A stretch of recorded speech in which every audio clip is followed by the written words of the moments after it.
जब भी मेरी जेठानी से मेरी कहा सुनी होती, मेरा पति अपने भाभी का ही पक्ष लेता। मुझे जसवंत की ये बात बहुत बुरी लगती थी। जसवंत जब भी ड्यूटी से घर आता पहले अपनी भाभी के पास जाता और भाभी के हाथों से खाना खाने के बाद ही मेरे पास आता। भाभी के तीनों बच्चों के साथ तो जसवंत का बर्ताव ऐसा था जैसे तीनों उसी के बच्चे हो। मैं चाहती थी कि जसवंत अपनी भाभी से दूरियां बना कर रखे, लेकिन मेरी बात नहीं मानता था। मैंने तय कर लिया था कि मैं जसवंत से उसकी आखिरी राय जान लूं। अगर वो मेरी बात मान लेता है तो ठीक है, वरना मैं अब उसके घर में नहीं रहूंगी। एक दिन सुबह सुबह ही मेरी जेठानी से किसी बात पर मेरी कहा सुनी हो गई। मैंने जसवंत से कह दिया कि अगर वो इस घर से अलग नहीं हुआ तो मैं अपने घर चली जाऊंगी और फिर कभी लौट कर नहीं आऊंगी। मेरी बात सुनकर जसवंत ने हमेशा की तरह बुरा सा मुंह बना लिया और अपने काम पर चला गया। पूरे दिन मैंने अपनी सास से भी बात नहीं की और अपने कमरे में ही पड़ी रही। शाम हुई तो मेरी सास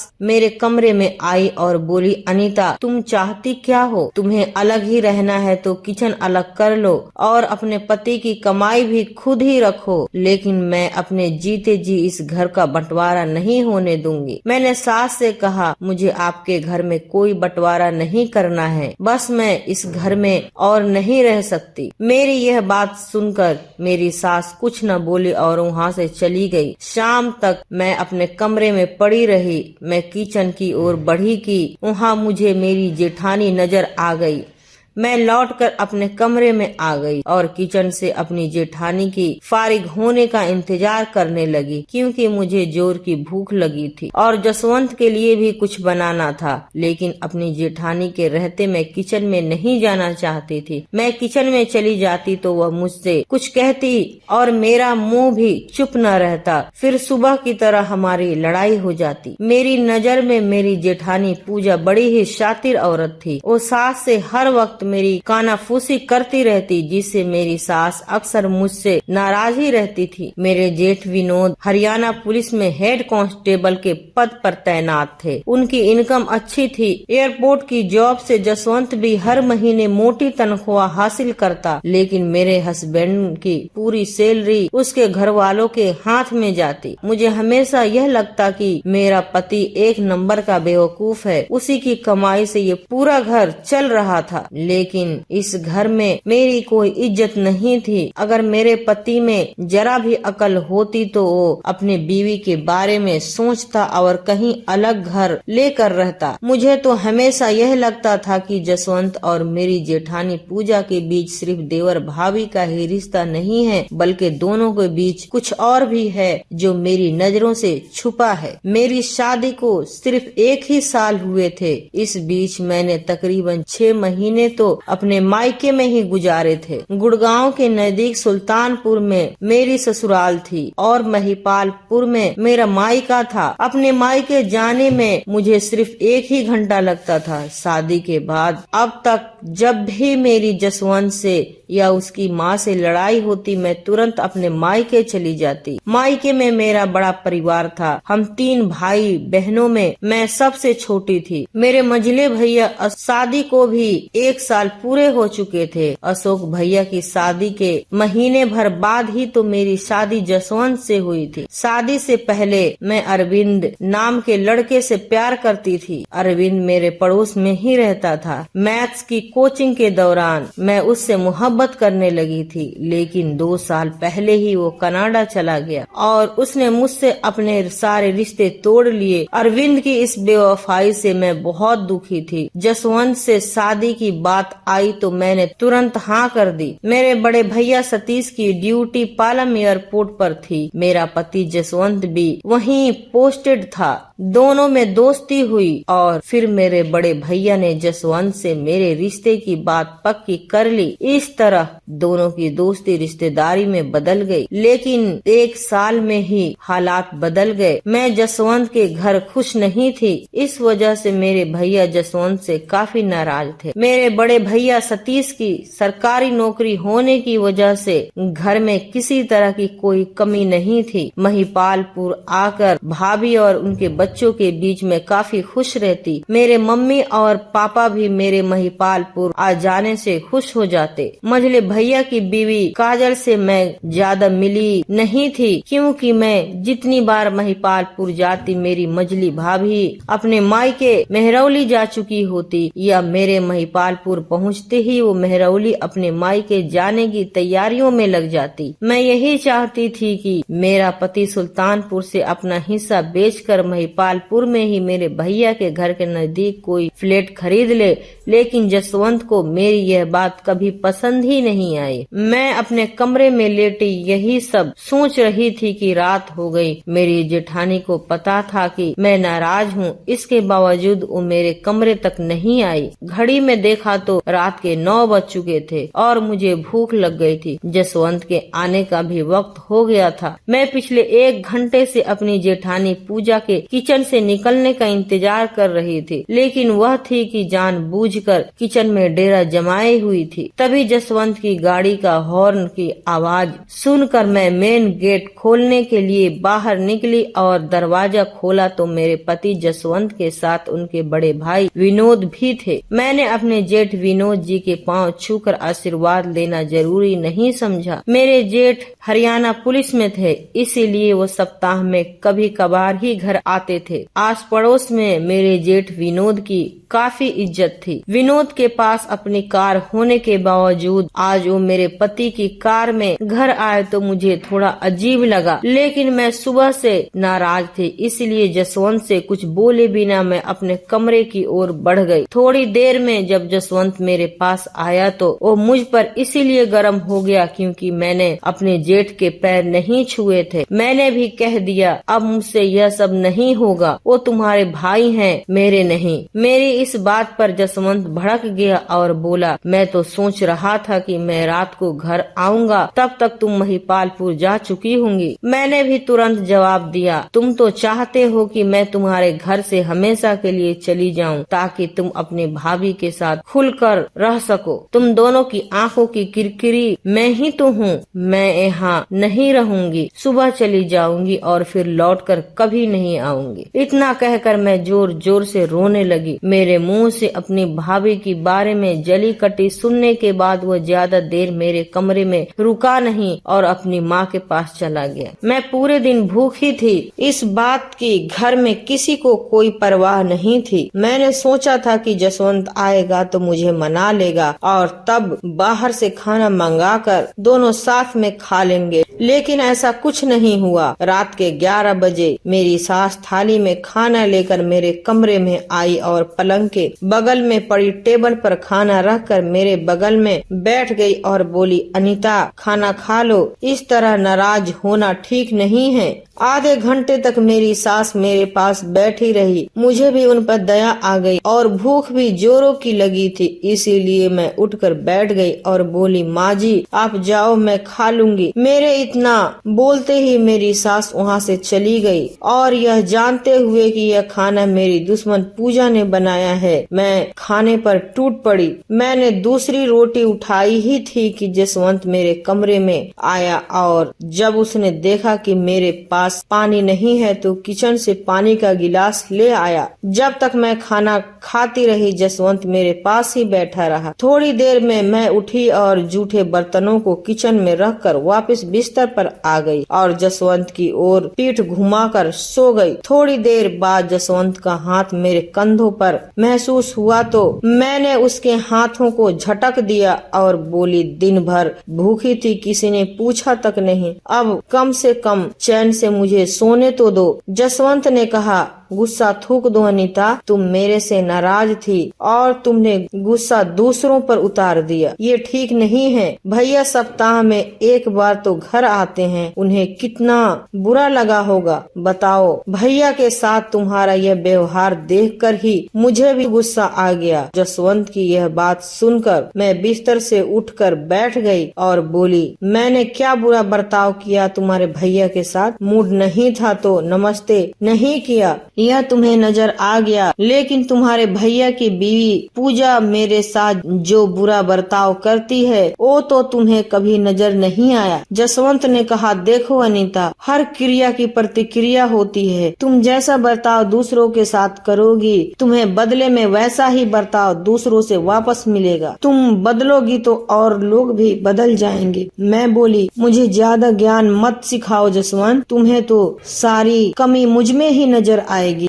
वो औरत तो तुम्हारी नजर में हमेशा देवी ही रहेगी। मैं सब समझती हूँ कि तुम ऐसा क्यों करते हो, क्योंकि वो तुम्हारी भाभी नहीं बल्कि तुम्हारी रखेल है। रहो उसी के साथ। मैं तो बस रात बीतने का इंतजार कर रही हूँ। मैंने एक बार फिर से जसवंत को गुस्सा दिला दिया था। वो बोला, अनीता, तुम हद से आगे मत बढ़ा करो, जुबान को कंट्रोल करो, वरना। मैंने जसवंत की बात को बीच में ही काटते हुए झट से कहा, वरना क्या? तुम्हारा भाई पुलिस में है तो तुम कुछ भी कर लोगे और मैं चुप बैठ जाऊंगी। ऐसा सोचना भी मत। मैं भी दिल्ली की लड़की हूँ, किसी से डरती नहीं, समझे? मेरी यह बात सुनकर जसवंत बिस्तर से उठ खड़ा हुआ और दरवाजे की ओर बढ़ गया। मैंने चिल्लाते हुए कहा, जाओ अपने रखेल के पास ही रात गुजार लो आज। जसवंत पीछे मुड़ा और मेरे गालों पर जोरदार तमाचा लगाकर मेरे कमरे से बाहर निकल गया। मैं रात भर रोती रही, लेकिन मेरे कमरे में कोई नहीं आया। सुबह सुबह उठकर मैं महिपालपुर जाने की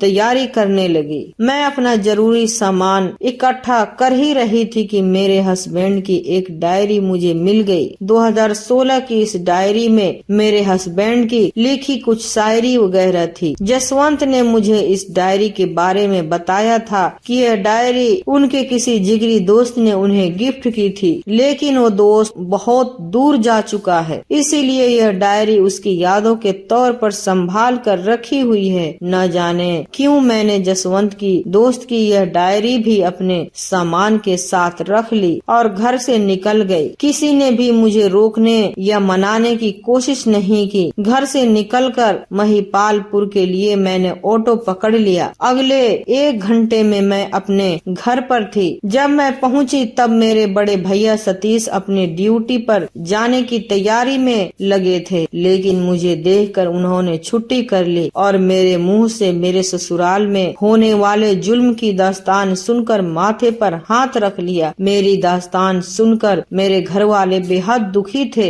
माँ ने तो यहाँ तक कह दिया कि अब मुझे ससुराल जाने की जरूरत नहीं। मेरी बड़ी भाभी मुझे अपनी छोटी बहन की तरह प्यार करती थी। सुबह का खाना सभी ने साथ में ही खाया। इत्तेफाक से मेरी मझली भाभी घर पर ही थी, लेकिन अब तक उनसे बात करने की फुर्सत नहीं मिली थी। खाना खाने के दौरान भैया ने मुझसे कहा, अनी, मैंने घर के सामने वाली बिल्डिंग में 3 BHK के 2 फ्लैट खरीदे हैं, एक अशोक और काजल के लिए और दूसरा तुम्हारे लिए। तुम खाना खा लो तो मैं तुम्हें वो फ्लैट दिखा लाता हूँ। भैया के बातों को सुनकर मेरी माँ ने कहा, सतीश, मेरी बेटी उस आदमी के साथ कभी खुश नहीं रह पाएगी। अनीता की दूसरी शादी के लिए रिश्ता खोज। मैं बोली, माँ, मैं अब दूसरी शादी नहीं करूँगी। पढ़ी लिखी हूँ, मुझे जॉब मिल जाएगी। मैं आप लोगों पर बोझ नहीं बनूंगी। मेरे भैया ने कहा, अनीता, तुम ऐसा क्यों सोचती हो? यह घर तुम्हारा भी है, लेकिन जिंदगी अकेले भी तो नहीं कटती ना। अभी तुम सब चिंता छोड़ दो और खुश रहो। मैं तुम्हारे लिए कुछ बेहतर सोच रहा हूँ। महिपालपुर में आए हुए मुझे कुछ ही दिन बीते थे। भैया के घर में मुझे थोड़ा एडजस्टमेंट के साथ रहना पड़ता था। जब अशोक भैया की शादी नहीं हुई थी तो वो कमरा मेरा हुआ करता था, लेकिन अब उस कमरे में काजल भाभी रहती हैं, इसीलिए भैया के घर में अब मैं अपने माँ के पास ही सोती थी। मेरा ज्यादातर समय बड़ी भाभी और उनके 3 बच्चों के साथ ही बीतता था। तीनों बच्चों से मुझे शुरू से ही बहुत लगाव था, इसलिए बच्चों की छुट्टी के दिन तो मैं पूरे दिन भैया के बच्चों के साथ खूब मस्ती करती। मझली भाभी काजल का रवैया मैं समझ ही नहीं पा रही थी कि वो मुझसे बहुत कम ही बातें करती करती और पूरे दिन अपने कमरे में पड़ी रहती। पूछने पर उन्होंने बताया कि वो एग्जाम की तैयारी कर रही हैं। एक दिन मैंने काजल भाभी से मजाक के लहजे में कहा, काजल भाभी आपको मुझसे कोई दिक्कत तो नहीं है ना, क्योंकि मैं जब भी महिपालपुर अपने मायके आती हूँ तुम मेहरौली अपने मायके चली जाती हो। मेरी यह बात सुनकर मेरी बड़ी भाभी जोर से हंस पड़ी। तभी मझली भाभी बोली,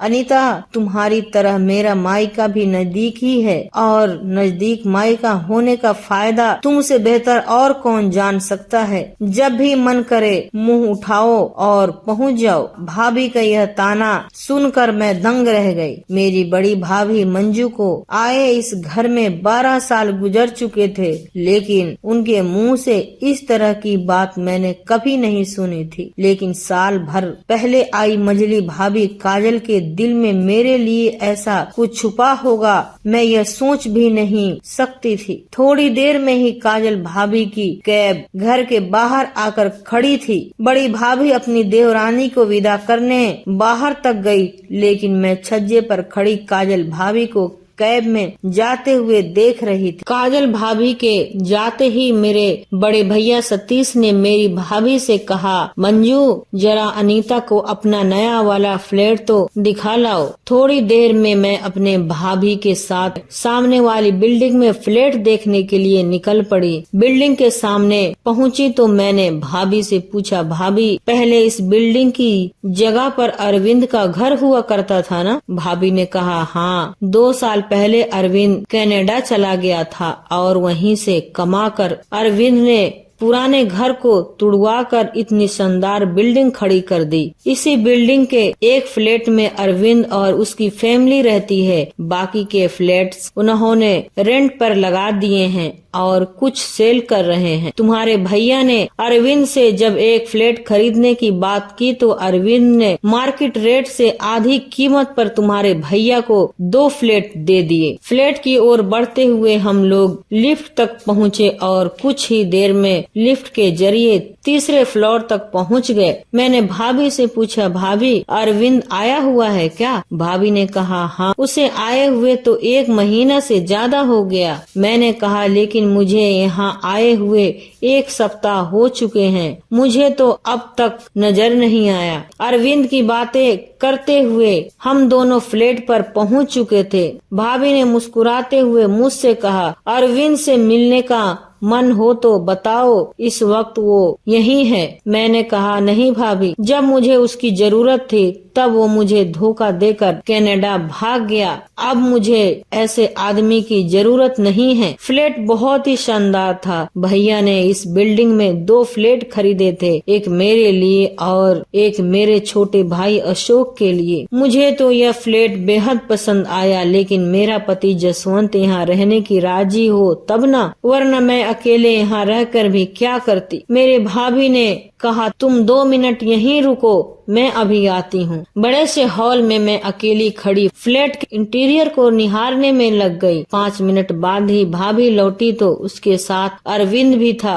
अरविंद को देखकर मुझे बहुत गुस्सा आया। मैं उससे तो कुछ न बोली, लेकिन मैंने अपनी भाभी को फटकार लगा दी। मैंने कहा, भाभी मुझे तुमसे यह उम्मीद नहीं थी। तभी अरविंद ने कहा, अनीता मैं कनाडा गया तो वहाँ 1 साल इमिग्रेशन की वजह से परेशान रहा, इसीलिए तुमसे संपर्क न कर पाया और इसी बीच यहाँ तुमने शादी कर ली। जब मुझे यह बात पता चली तो मैं बहुत परेशान हो गया, लेकिन मैं कर भी क्या सकता था। मैंने हालात से समझौता कर लिया। तुम शादी कर चुकी हो, लेकिन मैंने अभी तक शादी नहीं की, बस यही कहने चला आया। अब तुम अपने फ्लैट देखो, मैं जा रहा हूँ। अरविंद के वहाँ से जाते ही मेरी भाभी मुस्कुराती हुई मुझसे बोली, अरविंद को तुमसे मिलवाने का आइडिया तुम्हारे बड़े भैया का ही था, लेकिन तुम तो मुझ पर ही गुस्सा हो गई। वो एक दिन कह रहे थे ना कि उन्होंने तुम्हारे लिए कुछ अच्छा सोचा हुआ है, तो वो अरविंद को लेकर ही ऐसा बोल रहे। तब तुम्हें अरविंद नहीं मिला, लेकिन अब चाहो तो अरविंद को हासिल कर सकती हो। मैं तो कहती हूँ कि जसवंत से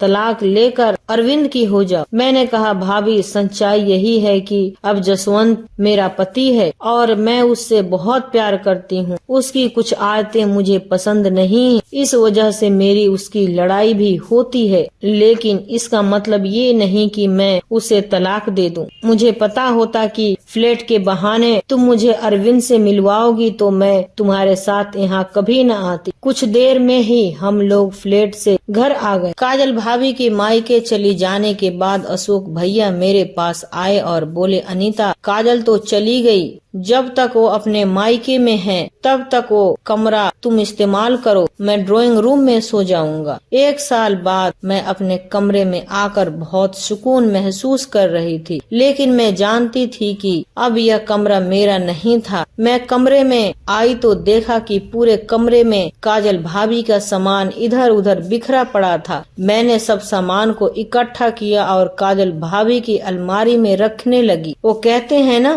कि किसी के बर्ताव को ठीक से समझना हो, उसके कीमती सामान पर गौर करो। तो मैंने काजल भाभी की अलमारी के सामान को एक एक कर चेक करना शुरू किया। तभी मुझे 2016 की वैसे ही एक डायरी मिली जैसे मैं जसवंत के घर से उठा लाई थी। अब मैंने अपने सामान से जसवंत वाली डायरी निकाली और दोनों को बारी बारी देखने लगी। दोनों डायरीज के कुछ पन्ने गायब थे। काजल वाली डायरी में लिखा था आई लव यू काजल, लेकिन मेरे पति वाली डायरी में उसी जगह पर लिखी लाइनों को पेन से बिगाड़ दिया गया था। मैंने दोनों डायरियों को मंजू भाभी को दिखाया तो वो भी हैरानी में पड़ गई। हम दोनों औरतें काफी देर तक दिमाग लगाती रही, लेकिन हमारे पल्ले कुछ न पड़ा। तो डायरी को फिर से भाभी की अलमारी में रखकर मैं उस डायरी को भूल गई। महिपालपुर में आए हुए मुझे 1 महीना गुजर चुके थे। इस बीच मैं जसवंत से कोई बात नहीं की थी। एक दिन मैं अपनी बड़ी भाभी मंजू के पास बैठी बातें कर रही थी कि जसवंत का फोन आ गया। भाभी के कहने पर मैंने फोन उठा लिया। जसवंत ने कहा, अनीता, तुम क्या चाहती हो? मैंने कहा, मैं यही चाहती हूँ कि तुम यहाँ आकर मेरे साथ रहो। जसवंत ने कहा, अनीता, अगर तुम्हें भैया और भाभी से दिक्कत है तो वो दोनों गुड़गांव जा रहे हैं। गुड़गांव में भैया की जमीन थी। उस जमीन पर पिछले 1 साल से कंस्ट्रक्शन का काम चल रहा था। पहले भैया का इरादा था कि वहाँ फ्लैट बनाकर उस बिल्डिंग को बेच देंगे, लेकिन अब उन्होंने वहीं रहने का फैसला कर लिया है। वो लोग शुक्रवार तक वहाँ शिफ्ट हो जाएंगे। माँ भी उन्हीं लोगों के पास रहेगी। अब तुम चाहो तो घर आ सकती हो। जब तुम्हारा मन करे तुम कॉल कर देना, मैं तुम्हें बुलाने महिपालपुर आ जाऊंगा। मैं भी बेहद खुश थी यह सोचकर कि अब उस घर में मुझे उन लोगों के चेहरे देखने नहीं पड़ेंगे जिनसे मैं चिढ़ती थी। मैंने जसवंत से कहा, मुझे बुलाने के लिए तुम्हें महिपालपुर आने की जरूरत नहीं, मैं इस शनिवार को खुद ही आ जाऊंगी। जसवंत ने कहा, जब आने का मन हो एक बार कॉल जरूर कर देना। जब मैंने यह बात अपने घर वालों को बताई तो वो भी बहुत खुश हुए और जसवंत को लेकर मेरे घर वालों के मन में जो नाराजगी थी वो पल भर में खत्म हो गई। शनिवार का दिन था। मैं सुबह बिस्तर से उठी ही थी कि जसवंत का कॉल आ गया। वो बोला, अनीता, आज शनिवार है, मेरी छुट्टी है, तुम आज आओगी क्या? मैं तो शनिवार का बेसब्री से इंतजार कर रही थी, लेकिन जसवंत की ये बात सुनकर मुझे शरारत करने की सूझी। मैंने जसवंत से कहा, जसवंत, आज सुल्तानपुर आने का मेरा मूड नहीं है, अब मैं कल ही सुबह आऊंगी। जसवंत ने कहा, ठीक है, तुम कल आ जाना, लेकिन घर से निकलते ही मुझे कॉल जरूर कर देना। जसवंत का फोन कटने के बाद मैं सुल्तानपुर जाने की तैयारियों में लग गई। मुझे जसवंत को सरप्राइज देना था। अचानक मुझे देखकर वो कितना खुश होगा यह सोचकर मैं मन ही मन खुश हो रही थी। दोपहर के खाने के बाद मैंने कैब बुक किया और घर से विदा लेकर सुल्तानपुर के लिए निकल पड़ी। मैं अपनी शादी वाले दिन के बाद आज पहली बार सुल्तानपुर जाते वक्त इतना खुश हो रही थी। जसवंत को लेकर मेरे मन में जो भी शिकवे गिले थे वो सब भुलाकर मैं एक नई जिंदगी की शुरुआत करने घर से निकल चुकी थी। जसवंत का अपनी भाभी के साथ जैसा भी रिश्ता हो, लेकिन अब तो वो चुड़ैल जा चुकी है। उसका हमेशा साथ देने वाली मेरी सास से भी मेरा पल्ला छूट चुका है और अब तो मुझे मेरे इज्जतदार जेठ के सामने झूठे संस्कारों का दिखावा भी नहीं करना पड़ेगा। मैं कैब की पिछली सीट पर बैठी हुई यही सब सोच रही थी कि कैब छतरपुर लाल बत्ती पर रुकी। मैंने शीशे से बाहर देखा तो लाल बत्ती पर गाड़ियों की कतारें लगी हुई थी। फिर मैंने अपनी दाहिने ओर की खिड़की से बाहर नजर डाली और अगले पल मेरी नजर मेरे पति जसवंत की कार पर पड़ गई। मैंने सोचा कि यहीं उतरकर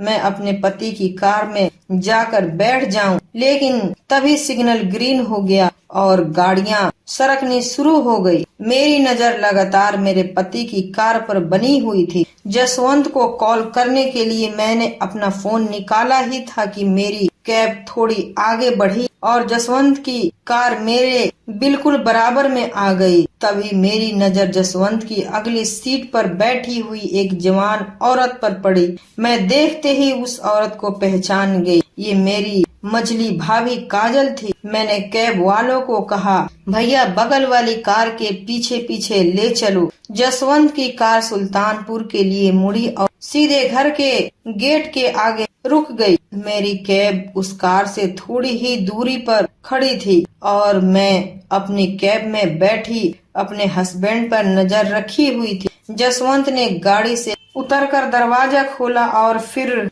गाड़ी में बैठकर गाड़ी को घर के अंदर लेकर चला गया। मेरा कैब ड्राइवर लेट हो गया था। सुल्तानपुर पहुंचते ही उसकी ट्रिप खत्म हो गई थी और उसे दूसरी ट्रिप के लिए देर हो रही थी, तो मैंने उस कैब को छोड़ दिया और वहीं से महिपालपुर के लिए दूसरी कैब बुक कर ली। थोड़ी देर पहले सुल्तानपुर आते समय जितना खुश थी, वापसी में महिपालपुर जाते हुए मैं उतना ही दुखी और परेशान थी। मेरी भाभी काजल मेरे हस्बैंड जसवंत के साथ थी और दोनों इस वक्त मेरे ही बेडरूम में अय्यासियां कर रहे होंगे। मैं अपने पति से ज्यादा तो अपनी मझली भाभी काजल को लेकर हैरान थी। काजल एक साथ दो जिंदगियों को तबाह कर रही थी। मेरे पति को उसने फंसाया हुआ था और मेरे भाई को धोखा दे रही थी। एक औरत इतना कैसे गिर सकती है? इश्क होना या इश्क करना गलत नहीं है। मैं भी तो अरविंद से इश्क करती थी,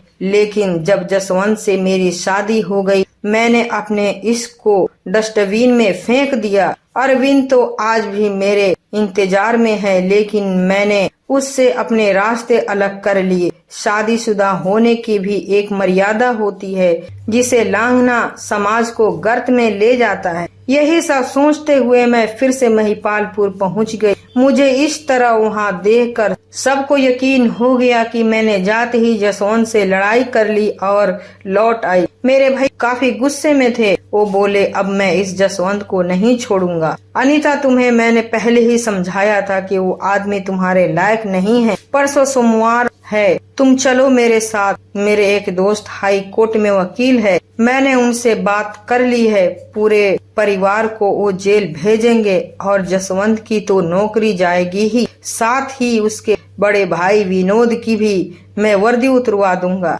मैं तुम्हारा बड़ा भाई हूँ, तुम्हारे लिए मैंने बहुत अच्छा लड़का देखा हुआ है। मैं कुछ न बोली और सीधे अपने कमरे की ओर चली गई। मेरे पीछे पीछे मंजू भाभी भी मेरे पास आ गई और बोली, अनीता, बात क्या हुई कि तुम उल्टे पांव इस तरह घर वापस आ गई? भाभी के इतना पूछते ही मैं उन्हें पकड़कर रोने लगी और रोते हुए ही मंजू भाभी को सारी बात बता दी। मेरी बात सुनकर मंजू भाभी को तो होश उड़ चुके थे। उन्हें भी यकीन नहीं हो रहा था कि उनकी देवरानी काजल इतना भी गिर सकती है कि उसे रिश्तों का ही लिहाज नहीं रहा। अपने ही नंदोई के साथ शारीरिक संबंध बनाने में उसे लाज या शर्म नहीं आई। और वो जसवंत कितना बुरा इंसान है जो अपने ही साले की बीवी के साथ अय्यासियां कर रहा है। मेरी भाभी ने तुरंत काजल की डायरी निकाली और दोनों डायरी को मेरे सामने रखते हुए बोली, अनीता, गौर करो कि तुम्हारे पति वाली डायरी में जो भी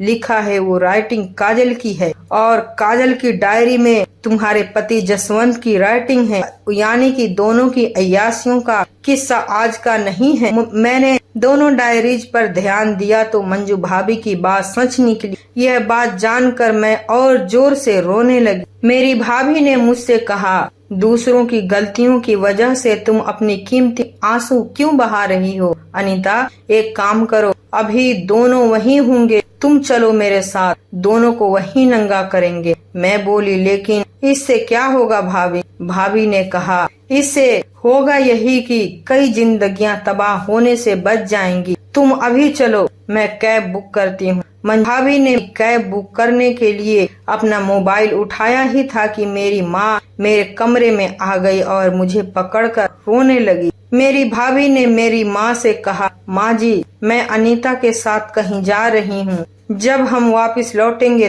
तब तक सब कुछ ठीक हो चुका होगा। थोड़ी देर में कैब मेरे दरवाजे पर थी और भाभी ने अशोक भैया को भी साथ चलने को कहा। अशोक भैया को लगा कि हम लोग जसवंत से बात करने उसके घर जा रहे हैं। मैं तो अपना सरप्राइज अपनी आंखों से देख चुकी थी। अब बारी अशोक भैया की थी। हम सुल्तानपुर पहुँचे और घर की डोर बेल बजाई तो कुछ देर बाद ही जसवंत ने दरवाजा खोला और हमें वहाँ देखते ही उसके चेहरे का रंग उड़ गया। वो जल्दीबाजी में मुड़ा ही था। मैंने उसे पीछे से पकड़ लिया। अपने भाई अशोक की ओर देखकर चिल्लाई, भैया तुम दाहिने ओर की बेडरूम की ओर चलो, जल्दी। अशोक भैया तुरंत मेरे बेडरूम की ओर बढ़े। मैं और मेरी भाभी भी उनके पीछे ही थे। तभी भैया ने काजल को वहाँ देख लिया और दोनों की नजर मिलते ही अशोक भैया पूरे मामले को समझ गए। वो कुछ कहते कि मंजू भाभी बोल पड़ी, हम चाहते तो पुलिस को भी लेकर आ सकते थे, लेकिन हमने ऐसा नहीं किया। अब बताओ कि तुम दोनों ने ऐसा क्यों किया? मुझे जसवंत से नफरत हो चुकी थी। मेरे लिए वो जानवर ही हो चुका था, क्योंकि ऐसा आदमी जिसे रिश्तों की कोई परवाह ही न हो, वो मेरी नजर में पशु से भी बदतर है। मैंने उसके गाल पर 2 थप्पड़ मारे और काजल की ओर बढ़ गई। मैंने काजल से कहा, इस जानवर के साथ तुम भी हैवान बन गई। तुमने भी रिश्तों का जनाजा निकाल दिया और तुम्हें शर्म तक नहीं आई। तभी तुम मुझे महिपालपुर में देखते ही वहाँ से भाग खड़ी होती थी, क्योंकि मुझसे नजरें मिलाने की तुम्हारे अंदर हिम्मत ही नहीं बची थी। दूसरी बात ये थी कि जब मैं मायके जाती तो तुम्हारी हवस की आग को बुझाने के लिए जसवंत यहाँ बिल्कुल फ्री हो जाता था। तभी जसवंत बोल पड़ा, अनीता, बात यह है कि काजल और मैं एक दूसरे से पिछले 15 सालों से प्यार करते हैं, लेकिन 1 साल पहले ही काजल की मर्जी के खिलाफ उसके घर वालों ने तुम्हारे भाई अशोक से उसकी शादी कर दी। मैं भी उस वक्त कुछ न कर पाया और मैंने भी तुम्हारे बड़े भाई से तुम्हारे लिए अपनी शादी की रजामंदी दे दी। अपनी शादी वाले दिन काजल को तुम्हारे घर देखकर मैं हैरान हो गया था। हम दोनों फिर से करीब आने लगे। काजल ने भी मुझे कभी रोका नहीं और नए रिश्तों की आड़ में हम दोनों का इश्क फिर से शुरू हो गया। अब तुम सभी लोगों को हम दोनों के इश्क की जानकारी हो गई है, तो समझदारी इसी में है कि बात आगे बढ़ाने की बजाय मामला हल ढूंढा जाए। मेरी भाभी मंजू ने ठंडे दिमाग से काम लिया और बोली, रिश्तों का बोझ अब ढोने से कोई फायदा नहीं जसवंत। तुम दोनों की इश्कबाजी के चक्कर में इन दोनों भाई बहनों की तो जिंदगी तबाह हो चुकी है। अब समझदारी तो इसी में है कि तुम चारों जल्द से जल्द तलाक लो। तलाक के बाद तुम दोनों चाहो तो शादी कर लेना। दोनों को वहीं छोड़कर हम तीनों फिर से महिपालपुर आ गए। शाम को ही मैं फ्लैट देखने के बहाने अरविंद से मिलने पहुंच गई। अरविंद और मैं फ्लैट पर अकेले थे। मैंने उसका हाथ पकड़ा और बोली, फिर मुझे अकेला छोड़कर कहीं नहीं जाओगे ना अरविंद? कहानी से सीख, किसी से इश्क होना या किसी से इश्क करना, दोनों में कुछ भी गलत नहीं, लेकिन इश्क के चक्कर में रिश्तों को कलंकित करना जायज नहीं है। 2 लोगों की आपसी रजामंदी से होने वाले इश्क तभी तक जायज है जब तक किसी तीसरे का कोई नुकसान न